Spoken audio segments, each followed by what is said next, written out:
দেবরাজ তদন্তে এবার সিট গঠন হলো।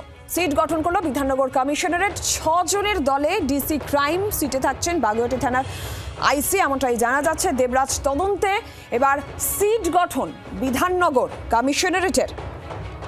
প্রাক্তন কাউন্সিলর, তার বিরুদ্ধে একাধিক অভিযোগ, তোলাবাজির অভিযোগ, 70 লক্ষ টাকা তোলাবাজির অভিযোগে তাকে গ্রেফতার করা হয়, তার পুলিশ হেফাজত হয়েছে। এবার দেবরাজ তদন্তে সিট গঠন।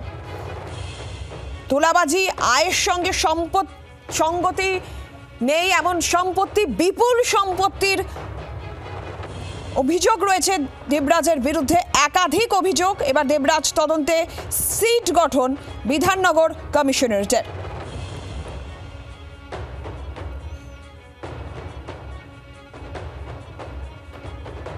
নিজেদের প্রভাব খাটিয়ে বিপুল সম্পত্তি দেবরাজ প্রাক্তন কাউন্সিলরের বিরুদ্ধে। পাহাড় প্রমাণ সম্পত্তির মালিক হয়ে ওঠেন বিধাননগর পুরসভার প্রাক্তন এই কাউন্সিলর। 100 কোটি টাকার সম্পত্তি বেনামে আত্মীয় পরিচিতদের হস্তান্তরের অভিযোগ তার বিরুদ্ধে ছিল। যদি তরুণজ্যোতি তিওয়ারি, তার দাবি অনুযায়ী, তার অভিযোগ যে সম্পত্তির পরিমাণ 1300 কোটি। 30 লাখ টাকা তোলাবাজির মামলায় তার 7 দিনের পুলিশ হেফাজত হয়েছে। এবার দেবরাজ তদন্তে সিট গঠন বিধাননগর কমিশনারেটের। আরো জানাবেন এ বিষয়ে অয়ন ঘোষাল, সরাসরি রয়েছেন প্রতিনিধি অয়ন।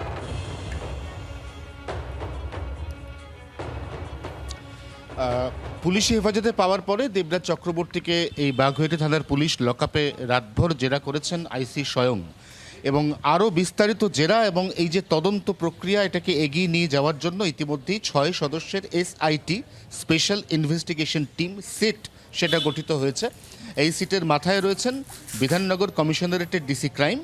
এই সিটের অন্যতম গুরুত্বপূর্ণ সদস্য বাগুইআটি থানার আইসি স্বয়ং, এবং তার সঙ্গে এই থানার আরও 4 জন তদন্তকারী আধিকারিক। এই সব মিলিয়ে 6 জনকে নিয়ে এসআইটি গঠিত হয়েছে। আর কিছুক্ষণের মধ্যে দেবরাজ চক্রবর্তী, তাকে রুটিন মেডিকেল চেকআপের জন্য থানা থেকে বার করা হবে।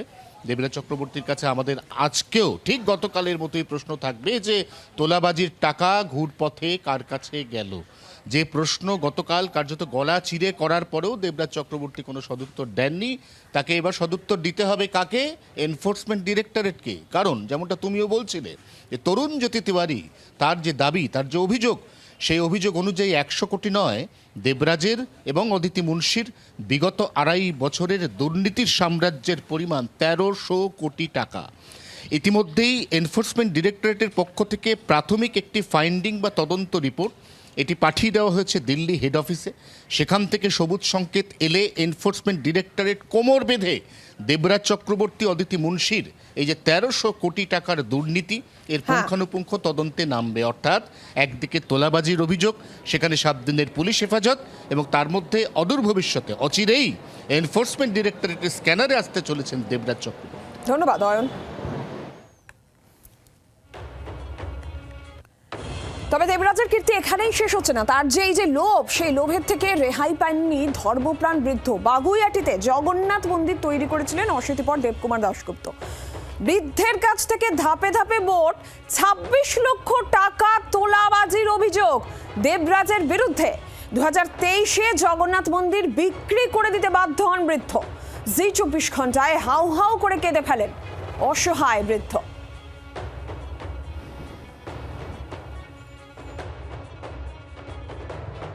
দেবরাজ কি চাইতো? কত টাকা করে চাইতো আপনার কাছ থেকে? ও ভাগে ভাগে ভাগে ভাগে আমার ও দিতে হয়েছে। ওরা আর আপনার ছেলেকে ছাড়া হবে না, আপনার ছেলেকে চালান দেওয়া হবে। ওরা বিভিন্ন রকম ভয় দেখাতো। আমি কী করব?